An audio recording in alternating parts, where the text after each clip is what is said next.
बिस्मिल्लाहिर्रहमानिर्रहीम, अस्सलाम वालेकुम नाज़रीन। आप देख रहे हैं अनोखा अंदाज। मैं आपका होस्ट जमाल सिद्दीकी। उम्मीद करता हूँ आप खुश व खुर्रम होंगे। नाज़रीन कराम, इस वक्त दारुल हुकूमत कीव जो है वो निशाने पर आया हुआ है। 30 लाख की आबादी पर मुश्तमिल ये शहर एक ऐसी कशमकश में फंसा हुआ है जो अपनी ज़िंदगी की जंग लड़ रहा है। अब उसकी आवाम तक को जो है वो असला दे दिया गया है, मगर किसी भी तौर पर रूसी फौज और रूसी सदर के बयान में कोई कमी नहीं आ रही। उसकी रूसी फौज लम्हा ब लम्हा आगे बढ़ती जा रही है और निशाने साधती जा रही है। इस वक्त शदीद तरीन लड़ाई जारी है। मिलिट्री बेस हो, ऑयल फैसिलिटीज़ हो, या फिर फ़िज़ाई अड्डे हों, या फिर गवर्नमेंट ऑफिसेज हों, उन सब को निशाना बनाया जा रहा है। डीमिलिटराइज का जो असल मसला है, असल जो मामला है, उसके ऊपर काम किया जा रहा है। और इस वक्त जो सबसे बड़ी और सबसे परेशान कुन बात है वो है चेचनिया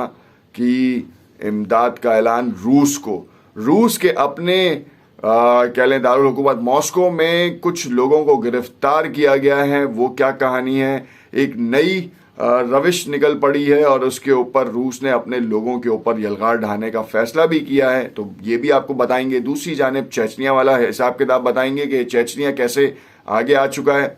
और जर्मनी ने जो यूक्रेन की इमदाद का ऐलान किया है वो आपको बताएंगे। यूरोपीय यूनियन जो इतनी गीदड़ भपकियां दिए जा रहे थे वो क्या कर रहे हैं। कल ज़ेलेंस्की 6 घंटे मंजर आम से गायब रहे। उन 6 घंटों में उनकी हलाकत की खबरें गर्दिश करती रहीं, क्योंकि कल मुत्तादिद हमले ऐसे हुए हैं जिसमें ये बात कही जा रही थी कि ज़ेलेंस्की फ्रंट लाइन के ऊपर है और उस फ्रंट लाइन में जो फ़िज़ाई बमबारी हुई है और जो बहरा अहमर से जो बाकायदा तौर पर नेवी के थ्रू जो मिसाइल्स फायर किए गए थे उसमें एक में निशाना बन गए हैं। और तो और जबकि 6 घंटे बाद मंजर आम पर आए तो क्या मामला हुआ वो भी आपके साथ डिस्कस करेंगे। जो नए आने वाले नाज़रीन हैं उनसे इल्तमास करते हैं कि वीडियो को आखिर तक देखें, और तो और चैनल अगर सब्सक्राइब नहीं किया तो उसे ज़रूर सब्सक्राइब कर लें और शेयर ज़रूर करें और वीडियो को आखिर तक देखिएगा। नाज़रीन कराम, यहाँ पर आपको बताते चलें कि इस वक्त रूस किसी भी तौर पर किसी भी मुल्क की सुनने को तैयार नहीं है। इक्तिसादी पाबंदियां लगने के बाद उसका हाल क्या होगा कुछ आप नहीं कह सकते, क्योंकि रूस इतनी बड़ी ताकत है कि वो सस्टेन कर सकता है। साथ में रूस का खुल के जो इजहार किया जा रहा है, दोस्ती का जो इजहार किया जा रहा है वो है चाइना की तरफ से। बाकायदा तौर पर यूक्रेन के ऊपर इन्वेड के ऊपर पूरी दुनिया इस वक्त जो है शशोपंज में है कि रूस अगर आगे बढ़ता इसी तरह बढ़ता रहा तो यूक्रेन की आवाम जो है वो अब कब्रिस्तान तक पहुंच जाएगी। मक्तल बन गया है, खून की नदियां बह रही हैं। कल इंडिपेंडेंट सोर्सेस के मुताबिक वहां पर जो ये कयासराइयां की जा रही थी कि 5000 के करीब रूसी फौजों को गिरा दिया गया है, 102 टैंकों को गिरा दिया गया है, ये सब बकवास निकला। ऐसा कुछ भी नहीं है, बल्कि 300 यूक्रेनी सिविलियंस की हलाकत के बारे में कहा गया है और बाकायदा तौर पर उनकी शनाख्त भी की गई है। इस वक्त ये कहा गया है कि जो बुजुर्ग हैं वो घरों में मुकीम रहें और जो जवान हैं वो फौज के साथ आकर रूस के खिलाफ शाना बशाना लड़ें। मगर इस लड़ने के मामले में जो आपको हम बताने जा रहे हैं वो बहुत ही हैरान कुन बात है, वो है चेचनिया का रूस के शाना बशाना लड़ने का ऐलान। चेचनिया क्यों रूस के साथ आ रहा है? चेचनिया की जो चेचन जाबाज हैं, चेचन जंगजू जो हैं, वो पूरी दुनिया में इस वक्त सख्त जान मशहूर हैं। किसी भी मामले में, किसी भी मार्के में किसी भी तरह की कोताही नहीं करते और सिर्फ उनका मकसद है फतह हासिल करना।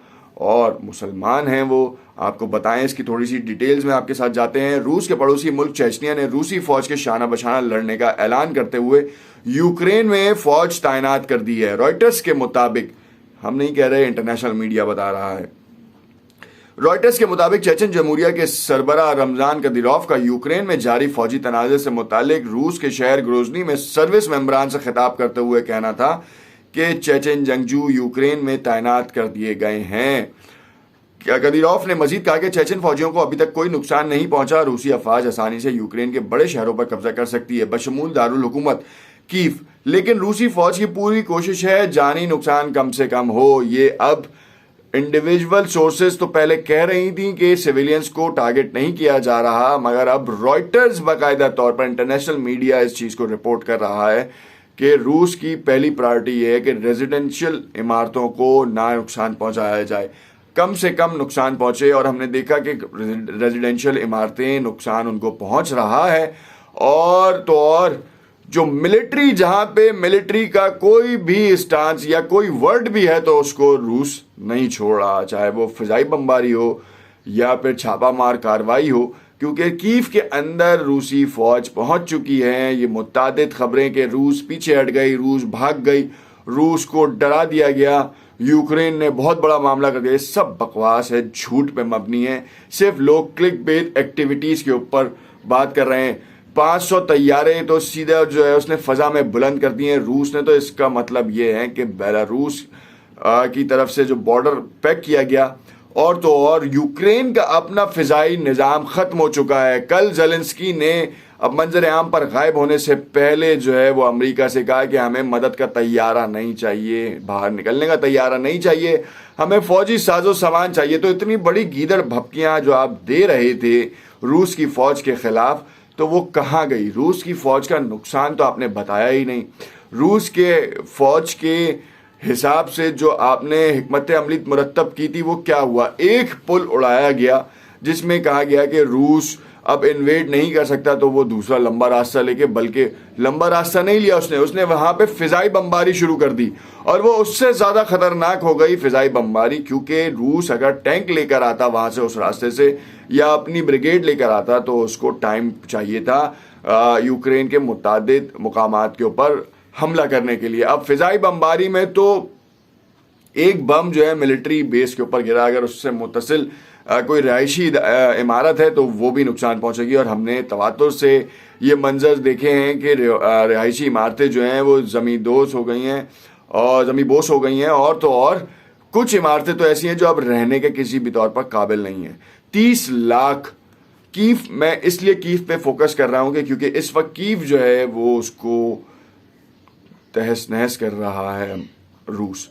अमेरिका एक बार फिर बयानबाजी के अलावा और कुछ नहीं कर रहा। यूरोपीय ममालिक जो 25 रहनुमाओं से ज़ेलेंस्की ने मालूमात हासिल की थी, बात की थी, वो आज खामोश हैं, कोई बात नहीं कर रहे, किसी तरीके का साजो सामान नहीं दे रहे। सिर्फ ज़बानी कलामी बयान से यूक्रेन की आवाम का पेट नहीं भरेगा, मसाइल हल नहीं होंगे, मुश्किलात ख़त्म नहीं होंगी। तो इसको ख़त्म करने के लिए उनको आगे आना पड़ेगा।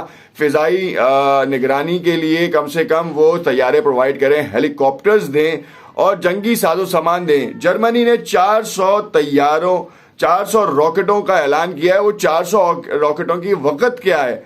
उन 400 रॉकेटों के बजाय अगर वो फौज भेजने का ऐलान करता, जैसे रमजान कदीरोफ ने कहा, तो फिर कहा जा सकता था कि रूसी फौज के मुकाबले पे अब जंगजू मैदान में उतर रहे हैं। देखते रहिएगा अनोखा अंदाज। नेक्स्ट वीडियो में आपको लेटेस्ट अपडेट्स के साथ हाजिर होंगे, आपके लिए कुछ नई चीज़ें लेकर आएंगे और जो बताएंगे कि इस वक्त की सूरत हाल क्या है। शुक्रिया।